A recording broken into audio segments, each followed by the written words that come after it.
Alam nyo ba guys, na sa Chunmun lang to? Sa mga taga Chunmun dyan, sa Chunmun lang to. Kung nakapunta na kayo sa Nanyang Garden tsaka sa Chili Naneri ay parang ganito rin siya. At kung kayo ay malapit lang dito sa Chunmun ay baba lang kayo sa MTR Shuong Station at baba kayo doon sa LRT or sa light rail. Hanapin nyo yung train na 505, yung train na may pangalan na Samshing, number 505. Tapos baba kayo sa pinakaunang stop ng train na to, yung Chingchongkon. Parang ganun. Tapos pagbaba nyo sa train, makikita nyo kaagad yung pulang gate. So, pag nakikita nyo pulang gate, yun na yun. Pasukin nyo lang.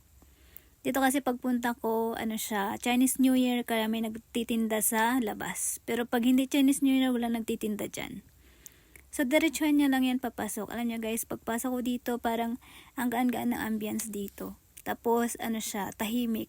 Tahimik yung lugar dito, kaya maganda tumambay dito.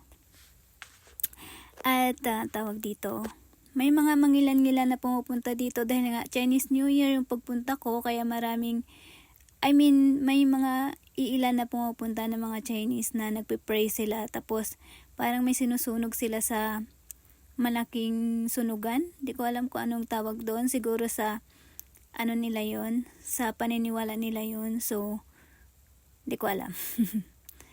So ayan, makikita nyo yung mga temple. Ayan, yung entrance. I-explore nyo lang yung loob. Libutin nyo hanggang doon sa dulo. Kasi yung entrance pala talaga nandun sa kabila. Hindi dito. Parang likod pala to yung doon sa may train. Likod pala siya. Ang entrance pala talaga niya ay doon sa kabila.